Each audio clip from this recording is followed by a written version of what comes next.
Hello दोस्तों। कैसे हैं आप सब लोग? उम्मीद करता हूँ आप सब लोग अच्छे होंगे। तो आज हम बात करेंगे 5 तरह के रेट्स के बारे में, और मेनली आर्टिकल 32 एंड आर्टिकल 226 के बारे में। जैसा कि यहाँ लिखा है, आर्टिकल 32 एंड 226 के बारे में, और कुछ केस लॉस के बारे में बताएंगे। ठीक है, तो आइए सबसे पहले हम जानते हैं रेट्स होते हैं क्या है। उसका मतलब होता है, जैसे हमें बहुत तरह के राइट्स मिले हुए हैं, जैसे right to education, right to dignity, right to life, और अदर तरह के जो हमें राइट्स मिले हुए हैं। ठीक है, और जब हमारे राइट्स की प्रोटेक्शन नहीं है तो हमें राइट्स का कोई मतलब ही नहीं होता। ठीक है, जब हमारे राइट्स जो हैं वो अगर सेव नहीं है, उनकी कोई प्रोटेक्शन नहीं है, तो वो राइट्स किस बात के होंगे, उसका तो कोई मतलब नहीं हुआ। तो जैसे हमारे फंडामेंटल राइट्स हैं और उसके सेफ गार्ड के लिए कुछ कॉन्स्टिट्यूशन रेमेडीज़ हैं। ठीक है, जो फंडामेंटल्स के लिए जो मेनली 4 आर्टिकल में बात की गई है। सबसे पहले 13 आर्टिकल, ठीक है, जिसमें जुडिशियल रिव्यू के बारे में बात करी गई है। और जो दूसरा आर्टिकल है वो 359, ठीक है, इसमें बात की गई है इमरजेंसी के अलावा फंडामेंटल को कर्टेल नहीं कर सकता कोई। इसमें ये बात करी गई है, जैसा आपको मैंने बताया। आर्टिकल 13, आर्टिकल 13, ठीक है, जिसमें जुडिशियल रिव्यू के बारे में बात की गई है। जुडिशियल रिव्यू, और जो हमारा आर्टिकल 359 है,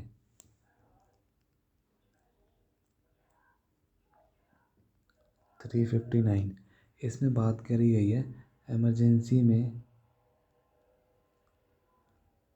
इमरजेंसी के अलावा अगर फंडामेंटल को कर्टेल नहीं करा जा सकता। इमरजेंसी में हमारे फंडामेंटल राइट, कुछ फंडामेंटल राइट्स हमारे कर्टेल नहीं हो सकते। ठीक है, इसके बाद हम बात करेंगे, अब हम बात करेंगे और जो 32 और जो 226 की,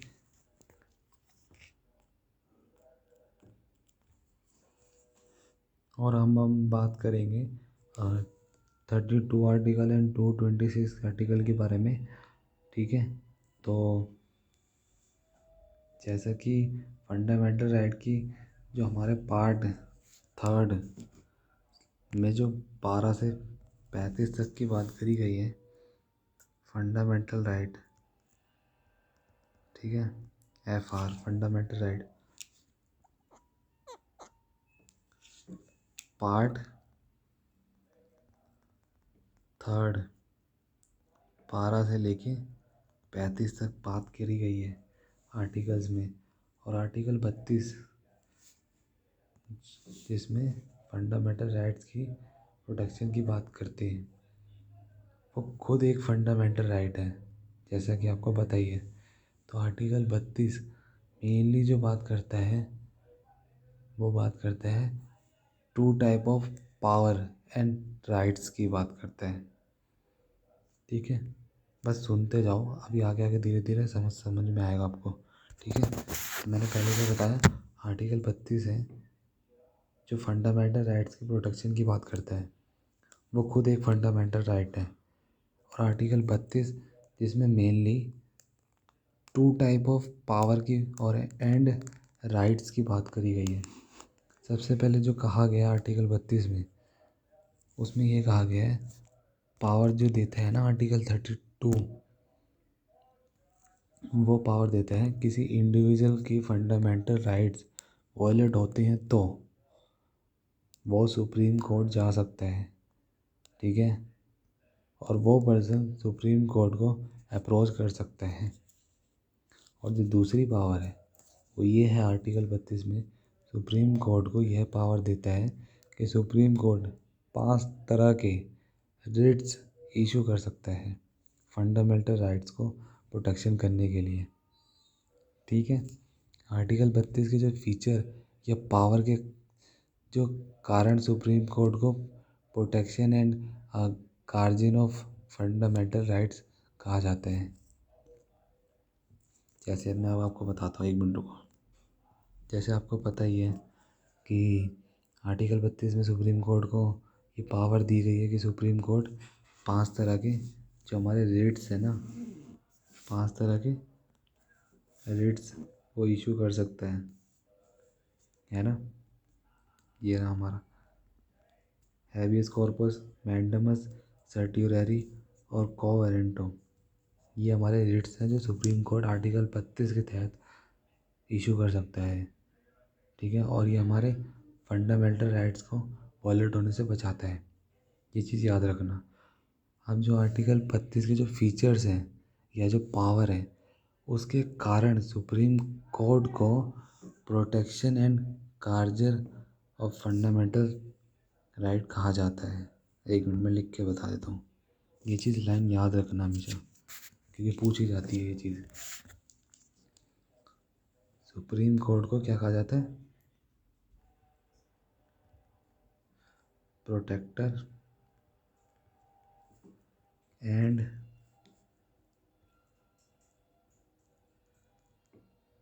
guardian of fundamental right. FR का मतलब फंडामेंटल राइट, ठीक है। Protection and guardian of fundamental right, समझ गए। अब हम आते हैं, आगे बढ़ते हैं, ठीक है। और आर्टिकल 32 को डॉक्टर BR अम्बेडकर जी ने इस आर्टिकल को heart and soul of the constitution भी कहा गया है, ठीक है। क्या कहा गया? आर्टिकल 32 में डॉक्टर BR अम्बेडकर जी ने इसको heart and soul of the constitution भी कहा गया, ठीक है। Heart and soul of the constitution, समझ गए। अब ये बात हुई, अब हम आगे चलते हैं 226 आर्टिकल के बारे में बात करते हैं। आर्टिकल 226 से आप हाई कोर्ट को अप्रोच कर सकते हैं अगर आपके कोई भी फंडामेंटल राइट वॉलेट होते हैं, तो आप आर्टिकल 226 के तहत, ठीक है, आर्टिकल 226 के तहत हाई कोर्ट को क्या कर सकते हैं? अप्रोच कर सकते हैं, समझ गए। इन दोनों आर्टिकल में जो पावर दी गई है कि जो किसी इंडिविजुअल की फंडामेंटल राइट्स होते हैं अगर वॉयलेट होते हैं, तो वो सीधा कंट्री के हाई कोर्ट में जा सकता है, समझ गए ये बात को। अब हम आगे चलते हैं। अगर आपको लगता ही है कि आप पहले हाई कोर्ट जाएंगे, ठीक है, तो फिर सुप्रीम कोर्ट जाएंगे, तो ऐसा बिल्कुल भी नहीं है। आप सीधा सुप्रीम कोर्ट भी जा सकते हैं। कहने का ये मतलब है कि आप अगर आपके जैसे मान लो फंडामेंटल राइट वॉलेट हुए, ठीक है, तो आपको कहाँ जाएंगे? आप ये सोचते होंगे ना पहले हाई कोर्ट जाएंगे फिर सुप्रीम कोर्ट जाएंगे, लेकिन ऐसा नहीं है। पहले आप हाई कोर्ट और सुप्रीम कोर्ट भी जा सकते हैं, लेकिन उसके लिए आपको रीज़न देना पड़ेगा, ठीक है, कि आप हाई कोर्ट क्यों नहीं गए सुप्रीम कोर्ट को। तो वो आप बता देना क्या क्या मतलब कारण हो सकते हैं, वो आप जानते ही हैं, ठीक है। अब हम आगे बढ़ते हैं। अगर जब हम हमारे रेट्स जो है ना, अब हम आते हैं रेट्स के ऊपर। जो हमारा आर्टिकल 32 और 226 है, ये दोनों रेट्स जो इशू करने के जो बहुत बड़े डिफरेंस है, मतलब बहुत डिफरेंस है इसमें, ध्यान से सुनना।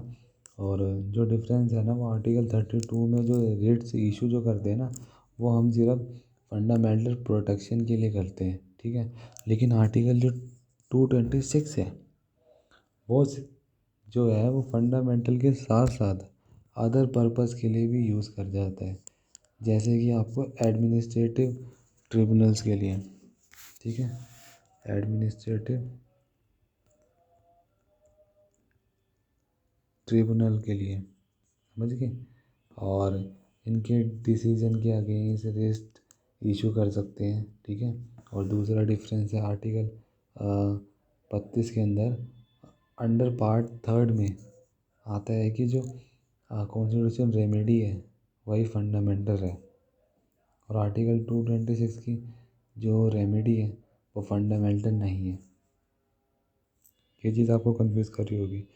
जो आर्टिकल 32 है, एक सेकंड, आर्टिकल 32 जो है वो हमारा आता है अंडर, किस में आता है, पार्ट थर्ड में, ठीक है। और ये हमारा किस में आता है, फंडामेंटल राइट में, समझ गए।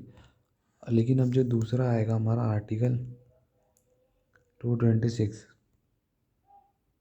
ये हमारा फंडामेंटल राइट से रेमेडी में नहीं है, समझ गए।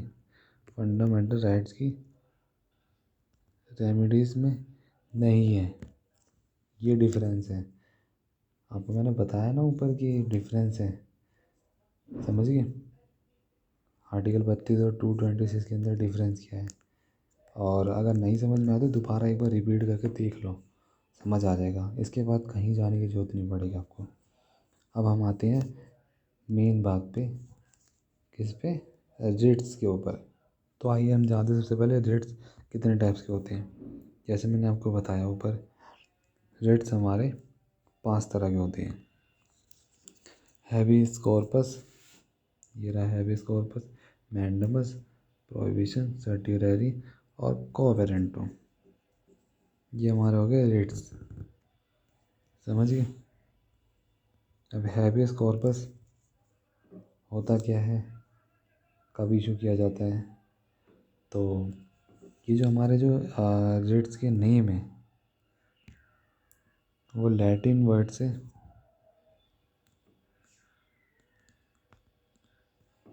लैटिन टर्म्स है ना, उनका यूज़ किया गया इसमें, ठीक है। अब हम बात करें रेट्स के बारे में। रेट्स का जो मतलब होता है ना वो होता है रेमेडी, एक तरह की रेमेडी। हैबीस कॉर्पस की बात करते हैं सबसे पहले। हैबीस कॉर्पस का मतलब होता है, मीनिंग होता है to have the body of, समझ गए, या टू प्रोड्यूस अ बॉडी, ठीक है। दोनों मतलब हो सकते हैं, एक to have the body of और to produce, produce a body. Sorry guys, pen नहीं चल रहा, थोड़ा ख़राब चल रहा है, तो आप थोड़ा एडजस्टमेंट कर सकते हैं। सुन ही रहे होंगे तो आपको समझ आ ही जाएगा। टू प्रोड्यूस अ बॉडी, तो यह बहुत ज़्यादा यूज़ होता है, ये जो रेट्स हैं ये बहुत ज़्यादा यूज़ होता है ये वाला हैबीस कॉर्पस। और इसको ना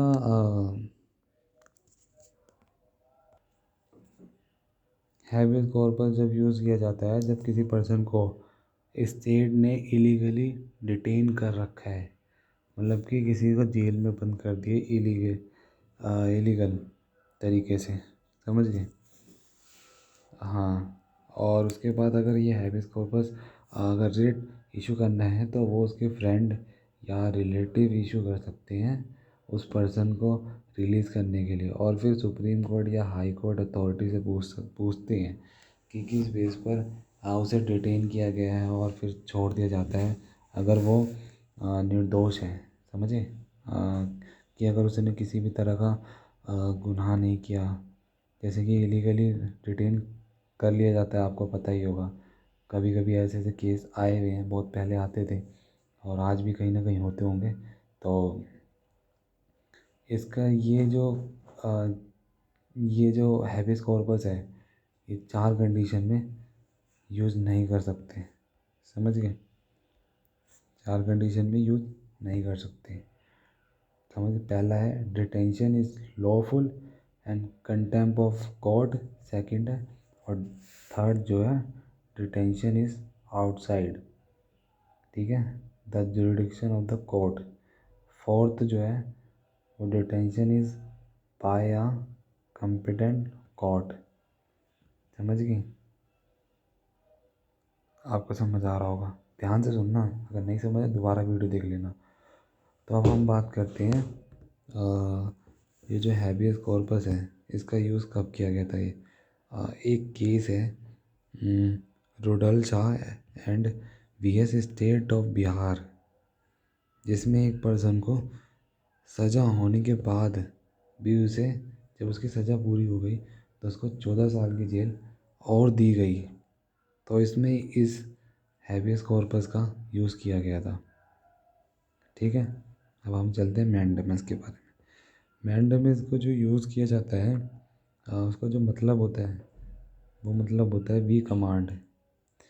जो this list is use by the court to order the public official who has failed to perform his duty or refused to do his duty to resume his work beside public official. Mandamus can be issued against any public body, a corporation, an inferior court and tribunal or government for the same purpose। समझ गए? मैं एक बार समझा देता हूँ हिंदी में भी।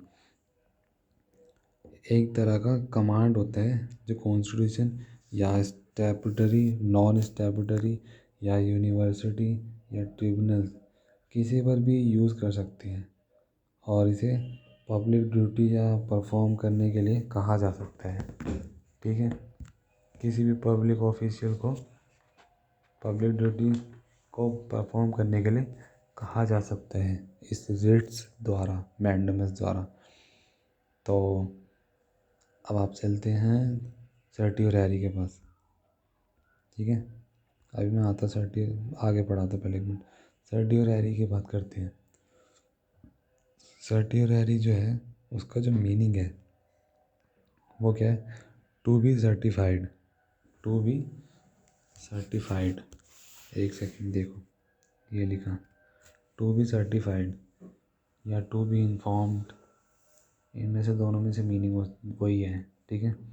इस रेट से high court and supreme court को लोअर कोर्ट को कमांड दे सकती है कि सुप्रीम कोर्ट या हाई कोर्ट को अपने रिकॉर्ड उन्हें सबमिट करने हैं रिव्यू के लिए।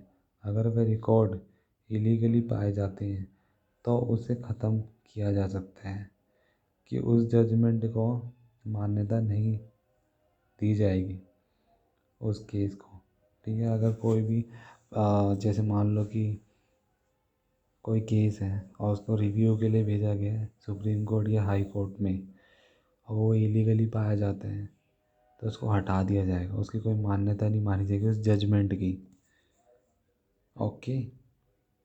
और अब हम आते हैं, थोड़ा आगे बढ़ते हैं। अब ये प्रोहिबिशन के बारे में बात करते हैं। अब हम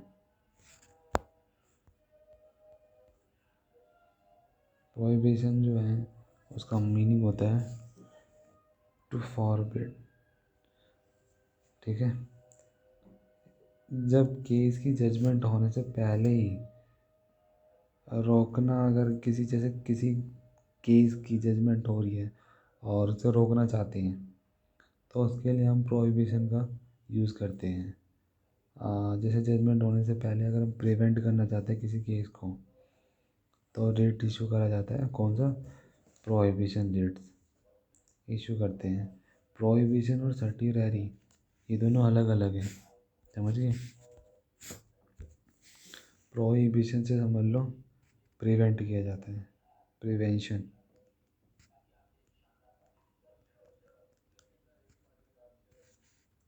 प्रोहिबिशन से होगा हमारा प्रिवेंशन। एक सेकेंड,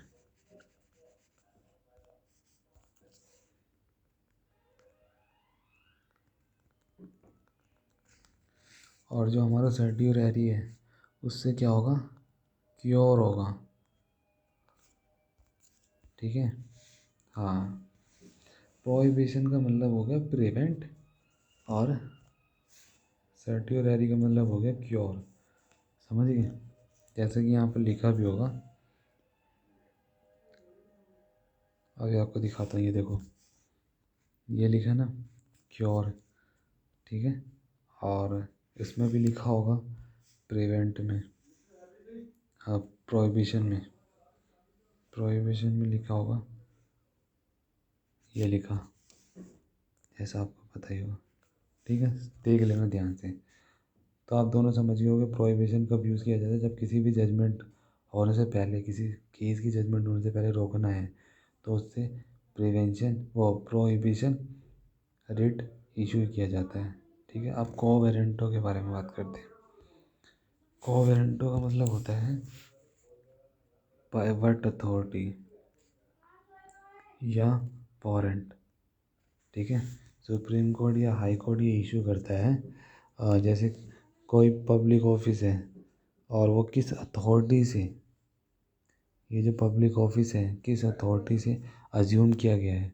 जैसे कोई पब्लिक ऑफिस है, वो किसी न किसी अथॉरिटी से अज्यूम तो होगा, ठीक है।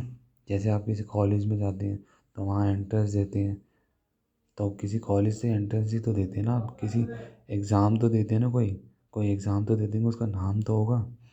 तो वो चीज़ हाई कोर्ट या हाई कोर्ट पूछता है या सुप्रीम कोर्ट पूछता है उसके बारे में।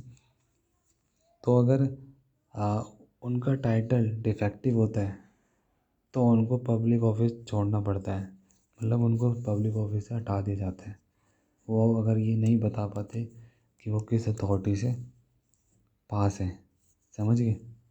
तो यही है, बाकी सब आप समझ गए होंगे। अगर कोई प्रॉब्लम होगी तो प्लीज़ मुझे बताना कमेंट करके, बाकी मैं आपकी हेल्प कर दूँगा। Thank you so much. Subscribe करे बिना मत जाना। Okay bye.